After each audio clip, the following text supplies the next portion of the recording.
ہمارے channel learn Quran with doctor Farhat Hashmi کو subscribe کریں اور بیل آئیکن کو آن کر دیں۔ انشاءاللہ آج آپ سب سے مسلمان خاتون کی ذمہ داریوں کے بارے میں بات کروں گی۔ رسول اللہ صلی اللہ علیہ وسلم نے فرمایا ہے کہ الا کلکم راع وکلکم مسئول عن رعیتہ، آگاہ ہو جاؤ تم میں سے ہر شخص نگران ہے اور ہر ایک سے اس کی رعایا کے بارے میں پوچھا جائے گا، سوال کیا جائے گا، اور عورت اپنے شوہر کے گھر والوں اور اس کے بچوں کی نگران ہے اور اس سے ان کے بارے میں سوال ہوگا۔ تو اس حدیث سے پتہ یہ چلتا ہے کہ ہم خواتین اپنے گھر اور بچوں کی ذمہ دار ہیں، نگران ہیں، اور ان کے بارے میں ہم سے پوچھا جائے گا کہ ہم نے اپنے بچوں کی کیسی تربیت کی اور اپنے گھر کا کیا خیال رکھا،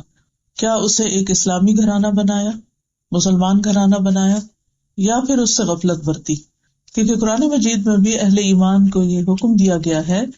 اے لوگو جو ایمان لائے ہو، یا ایھا الذین آمنوا قوا انفسکم واہلیکم نارا، اپنے آپ کو اور اپنے گھر والوں کو آگ سے بچاؤ۔ ہم نے ہمیشہ اس دنیا میں نہیں رہنا، وقت گزرتا جا رہا ہے، عمر ڈھلتی چلی جا رہی، ہر آنے والا دن ہمیں موت سے قریب کر رہا ہے اور دنیا سے دور کر رہا ہے۔ جب سے ہم آئے ہیں اس دنیا میں اور جتنے بھی سال اور جتنے بھی دن ہم گزار چکے ہیں اس کے مقابلے میں بہت تھوڑے باقی ہیں، اور ہر روز ان میں کمی ہو رہی، اور بہت جلد وہ وقت آ جانے والا ہے جب ہم اپنے رب اللہ عز و جل کا سامنا کریں گے اور اس کو حساب دینا ہوگا۔ کس بات کا حساب؟ کہ جو کچھ اس دنیا میں دیا گیا تھا اس کے ساتھ کیا معاملہ کیا، اور جو کچھ ملا اس میں سے بھی خاص طور پر جو سب سے قیمتی چیز اولاد، اس کے ساتھ کیا کیا، اس کی کیسی تربیت کی۔ انسان جب خود مر جاتا ہے تو اس کے بعد اس کا اپنا نامہ اعمال تو ختم ہو جاتا ہے، وہ خود کچھ نہیں کر سکتا۔ تین چیزیں جو مرنے کے بعد بھی اس کو فائدہ دیتی ہیں، ان میں نمبر 1 نیک اولاد ہوتی ہے۔ جو ماں باپ کے لیے دعائیں کرتی ہے تو وہ دعائیں قبول ہوتی ہیں اور آخرت میں ماں باپ کے درجے بڑھتے چلے جاتے ہیں۔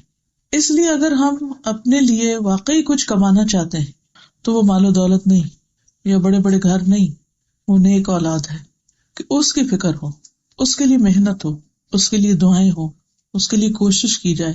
اور ہمارا ہم و غم یہ ہو کہ ہمارے مرنے کے بعد ہمارے بچے دین پر قائم رہیں۔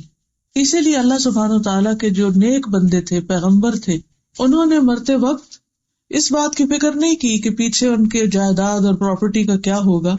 انہوں نے یہ فکر کی کہ ہمارے بعد ہمارے بچے کس دین پر ہوں گے۔ ان کی پیروی کرتے ہوئے کیا اگر ہم غور کریں اپنی زندگی پر تو ہمیں بھی یہ فکر سب سے زیادہ ہے، جتنے بھی غم اور جتنی بھی فکریں ہیں، کیا ان میں سب سے بڑی فکر ہمیں یہ ہے کہ ہمارے مرنے کے بعد ہمارے بچے مسلمان بھی ہوں گے یا نہیں، یا پھر آگے وہ اپنے بچوں کی کیسی تربیت کریں گے، ان کو کس حال میں دنیا میں چھوڑ کر جائیں گے۔ کیونکہ اگر ہم ڈھیروں پراپرٹی بھی چھوڑتے ہیں اور بہت مال و متاع بھی، ڈھیروں سونا، لیکن بچے بگڑ جاتے ہیں اور وہ سارے مال کو الٹے رستوں پہ لگاتے ہیں تو وہ الٹا اور وبال بنتا ہے۔ اس لیے بہت ضروری ہے کہ انسان اس بات کا خیال رکھے کہ وہ اپنی پرائرٹی نمبر 1، اپنی ذمہ داری نمبر 1 کو پورا کر رہا ہے یا نہیں۔ ایک گھر بنتا ہے ایک مرد اور عورت دونوں کے ملاپ سے، دونوں کی جب شادی ہوتی ہے تو دونوں کے الگ الگ رول ہوتے ہیں۔ مرد کی اپنی ذمہ داری ہوتی ہے، عورت کی اپنی ذمہ داری ہوتی ہے، اور دونوں ایک دوسرے سے مختلف بھی ہیں۔ مرد کی ذمہ داری کمانے کی ہے، عورت کی ذمہ داری بچے پیدا کرنے، پالنے اور ان کی تربیت کی ہے۔ اگرچہ تربیت کی ذمہ داری مرد پر بھی ہے اور اس سے بھی پوچھا جائے گا، لیکن اس حدیث میں خاص طور پر عورتوں کو ان کی ذمہ داری بتائی جا رہی کہ وَالْمَرْأَةُ رَاعِيَةٌ عَلَىٰ أَهْلِ بَيْتِ زَوْجِهَا وَوَلَدِهِ، کہ عورت نگران ہے اپنے شوہر کے گھر والوں پر، اہل بیت زوجها وولده، اور اس کے بچوں پر، یعنی اپنے شوہر کے بچوں کی ذمہ دار ہے۔ اب ہو کیا رہا ہے کہ عورتیں اپنی ذمہ داری یہ نہیں سمجھتی کہ انہوں نے اپنے بچوں کی اچھی تربیت کرنی ہے، وہی سمجھتی ہے کہ ہماری خوش قسمتی جب ہے جب ہم مرد کا مقابلہ کر لیں اور اس کے برابر ہم بھی کوئی جاب کریں یا اس سے آگے نکلیں۔ کل ہی خاتون مجھے ملی تو کہنے لگی کہ میں جب چھوٹی تھی تو ہر وقت اپنے بھائیوں کا مقابلہ کرتی تھی، اور یہ کہتی تھی کہ جو کچھ میرے بھائی کرتے ہیں وہ سب مجھے کرنے کی اجازت دی جائے، حالانکہ اللہ سبحانہ تعالیٰ نے عورت کو ایک الگ چیز پیدا کیا. عورت عورت ہے، مرد مرد ہے. کوا چلا ہنس کی چال تو اپنے بھی بھول گیا. تو اگر کوئی عورت مرد بننا چاہے گی تو وہ اپنی ذمہ داری صحیح طور پر ادا نہیں کر سکے گی. تو میں نے کہا پھر کیا ہوا؟ کہتی کہ اس وقت میرے ماں باپ جو تھے وہ بات سن لیتے تھے اور میں نے جو کچھ کرنا چاہا انہوں نے مجھے کرنے دیا. کہتے اس کے بعد شادی ہوئی تو شادی کے بعد میں نے شوہر کا مقابلہ شروع کر دیا اور میں نے کہا کہ میں اپنے آپ کو پروو کر کے دکھاؤں گی اور میں اس سے آگے نکلوں گی. اور کہتی میں یہ دعا مانگتی تھی کہ اللہ میں اپنے شوہر سے زیادہ کماؤں. کہتی کچھ دن کے بعد میرے شوہر کی جاب چلی گئی. اب کہتی ہے کہ میں اتنی پریشان ہوئی کہ میں تو کما رہی تھی بہت، لیکن باہر کا بھی سارا کام مجھ پہ تھا اور گھر کا بھی سارا کام مجھ پہ. تو اس پاور میں یا اس اختیار میں یا اس خوشی میں کہ میں شوہر سے زیادہ کماتی ہوں یا میری جاب ہے اور شوہر کی نہیں ہے، تھوڑی سی عقل کے ساتھ اگر انسان سوچے تو اس میں کون سی خوشی کی بات ہے اور کون سی راحت کی بات ہے، کون سے آرام کی بات ہے، کون سے سکھ کی بات ہے کہ عورت گھر سے باہر بھی تھکے اور پھر گھر آ کر بھی تھکے اور بچے بھی پیدا کرے، اور اگر بچے پیدا نہیں کر رہی تو ہر مہینے کی تکلیف سے گزرے اور اس کے اوپر موڈ سوئنگز بھی آئیں اور پھر طرح طرح کی مشقتیں بھی اس پر پڑے. تو یہ کوئی عقل مندی کی بات نہیں ہے کہ عورت مرد کا مقابلہ کرے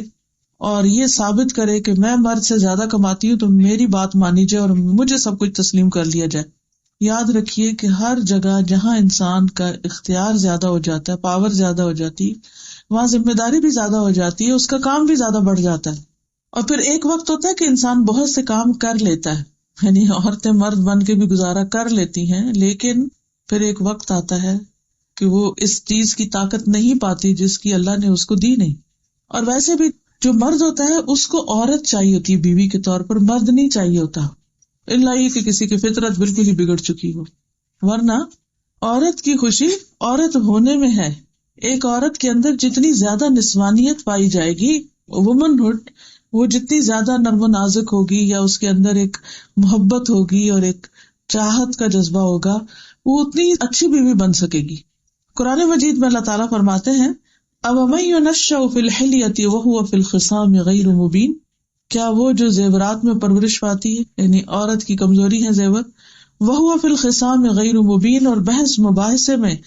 اپنی بات بھی واضح نہیں کر پاتی. یعنی کئی دفعہ ایسا ہوتا ہے نا کہ جب آپ کا گفتگو میں یا کوئی جھگڑا ہوتا ہے تو عموماً خواتین کیا کرتی، جواب نہیں دے پاتی تو رونے لگ جاتی، وہ مقابلہ آنسوؤں کے ساتھ کرتی. اگر سامنے نہ بہائیں، اس وقت بہادر بن جائیں میاں کے سامنے، بھائی کے سامنے یا کسی اور کے سامنے، تو پھر بعد میں رو کر اس کا ازالہ کرتی. لیکن وہ جو ہوتا ہے نا کہ دلیل کے مقابلے میں دلیل لا کے دوسرے کو دلیل سے مغلوب کرنا، وہ بہت کم عورتوں کے اندر پائی جاتی ہے چیز. پھر اسی طرح عورتوں کو نازک آئینے سے تشبیہ دی گئی، اور حقیقت ہے اگر بظاہر وہ بہت اسٹرانگ بھی بنتی ہے تو دل اس کا عموماً شیشے سے بھی نازک ہوتا ہے. بڑے سے بڑے عہدے پر پہنچ جائے عورت،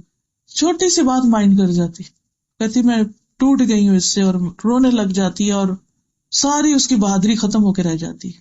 یعنی کہ میں باعث ہوں عورتوں سے، میں خود ایک عورت ہوں. میرے ان باتوں کے کہنے کا مطلب یہ ہے کہ ہمیں عورت بن کے ہی رہنا چاہیے، اور بحیثیت عورت جو ہماری ذمہ داریاں ہیں ان کو ادا کرنے میں خوشی محسوس کرنی چاہیے، اور ان چیزوں میں آگے بڑھنا چاہیے جس میں واقعی عورت کی اللہ سبحانہ وتعالیٰ کے ہاں قدردانی ہے. اس سلسلے میں آپ دیکھتے ہیں کہ قرآن مجید میں سورۃ الاحزاب کی آیت نمبر 35 میں اللہ سبحانہ وتعالیٰ نے عورت کو جس معاملے میں مرد کے مقابلے کے لیے کہا ہے وہ کیا ہے؟ وہ اس کا اسلام ہے، ایمان ہے، اطاعت ہے، سچائی ہے، صبر ہے، عاجزی ہے، صدقہ دینا ہے، روزہ رکھنا ہے، اپنے شرمگاہوں کی حفاظت کرنی ہے اور کثرت سے اللہ کا ذکر کرنا ہے. ان چیزوں میں اگر کوئی عورت مرد کے ساتھ برابری میں یا اس سے آگے نکلتی ہے تو اس کا اجر اتنا ہی بڑا ہے. یہ ہے وہ میدان جہاں ترقی کرنی چاہیے.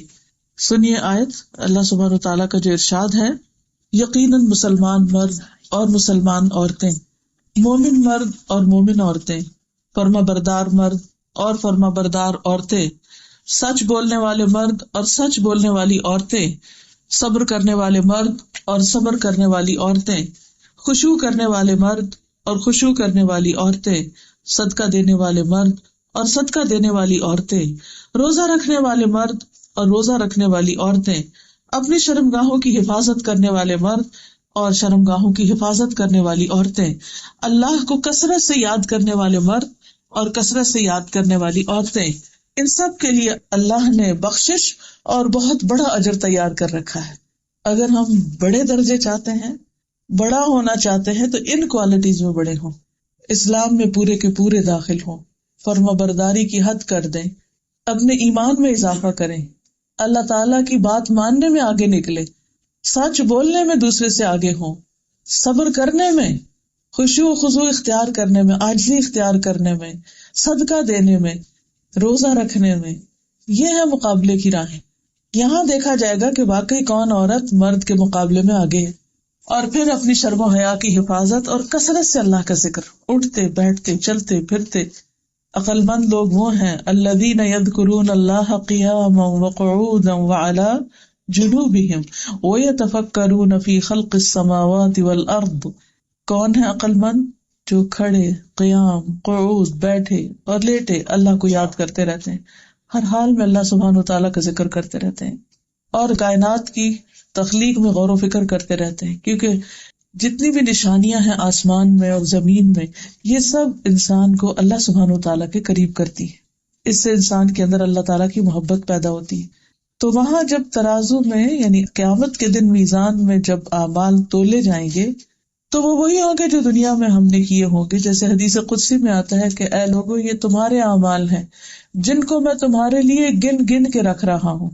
ایک ایک چیز کاؤنٹ ہو رہی ہے اور محفوظ کر کے رکھ رہا ہوں، اور تمہیں اسی طرح لوٹاؤں گا۔